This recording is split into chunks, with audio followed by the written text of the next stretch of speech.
Imagine that our life is a giant computer, and you are its user. You are sitting in front of the screen. You see the desktop. You open folders. You watch movies. You communicate with friends. Everything seems to work, but at some point you understand that you cannot enter the most important program, the one that underlies everything. And the message appears on the screen. Enter password. You enter 1, 2, 3, nothing works. The system does not let you in. It says, the password is incorrect. And so you sit, look at this message, and understand that all your experience, all your knowledge, everything that you considered yours is just an outer shell. You have lost access to yourself. This is our situation. We live, act, think, feel, but at the same time, we have lost touch with what is our true essence. We have forgotten the password. And meditation is not a practice of awareness, as is commonly believed. It is not about sitting and watching your thoughts like clouds in the sky. It is not about fixing your breathing and calming your mind. All of these are just preparatory exercises, like a warm-up before a marathon. Meditation is an attempt to remember the password, the one that opens access to yourself, to your true nature. According to Neoplatonism, everything in the world comes from the One. The One is not God in the usual sense of the word. It is rather the source, the absolute, the pure and indivisible reality that underlies everything. It has no name, no form, it does not think, does not feel, it's simply island, and from this One, as from a ray of light, everything else flows. First the mind, then the soul, and only then the material world. We, people, are like clots of this reality, particles of the soul that, while traveling, descended into this material world and forgot about their source. We have forgotten that we are not our body, not our thoughts, not our emotions. We are particles of the One. And our task is to remember this. This is what our whole life is about. It is as if we are looking for our home, but we cannot remember where it island. Imagine that you were sitting in a movie theater and watching a very exciting movie, so exciting that you forgot who you are, where you are, and that you are just a spectator. You began to worry about the heroes, rejoice when they win, cry when they lose. You became a part of this movie. And so it is with us.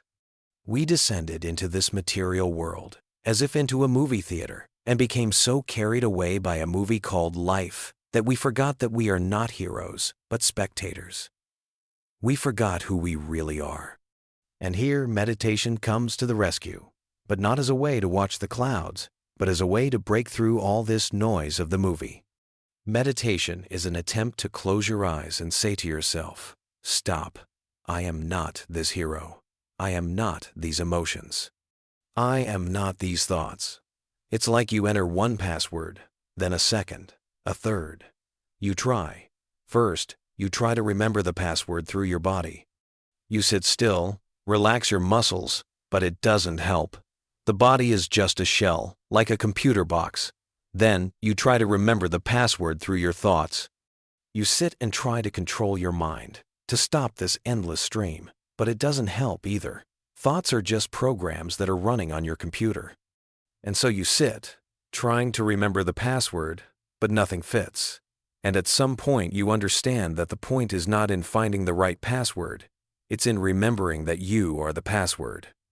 You are the key. You are the very program that underlies everything. You are a part of the One. This is not what you have to find. This is what you have to remember. An example from life? Please, imagine that you have lost the keys to your apartment. You are looking for them everywhere, in your pockets, in your bag, under the sofa. You panic, you think that without the keys you will not be able to get home. And at some point you remember that you have a spare key, which you hid in a flower pot. And so you go, find it, and calmly open the door. That spare key is our true essence. It has always been with us. We just forgot where it island. Meditation is not looking for keys, it is remembering where the spare is hidden. So, according to Neoplatonism, this whole world, with all its vanity, with all its problems, is just an illusion, like a movie. And we are so carried away by this illusion that we have forgotten who we really are. And our task is to wake up from this dream, from this illusion, and remember that we are particles of the One, that we are the soul, which is temporarily in this body. Meditation is like sitting on the shore of the ocean and trying to remember that you are a drop of this ocean.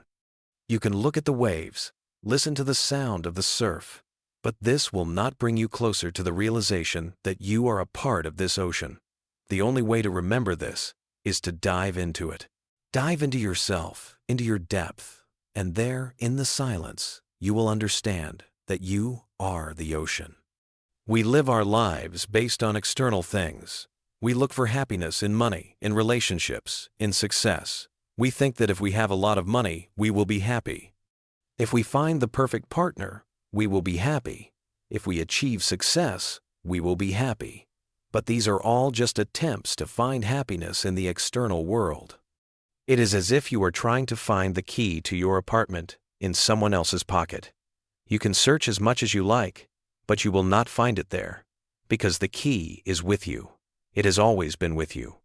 And meditation is coming back to yourself, coming back to your true nature. It is as if you come home after a long, tiring journey. You can sit on the sofa, drink tea, watch television, but this will not give you the feeling of home. The feeling of home comes when you relax, when you feel that you are in the right place, when you understand that you are you. That's how it is with meditation. You can sit, listen to music, watch your thoughts, but it will not give you the feeling of coming home. The feeling of coming home comes when you let go of all external things and immerse yourself in your inner silence. When you remember that you are a part of the One and that your true essence is love, peace, calm, and bliss. So meditation is not a mindfulness practice. It is not about sitting and watching your thoughts. It is not about quieting the mind.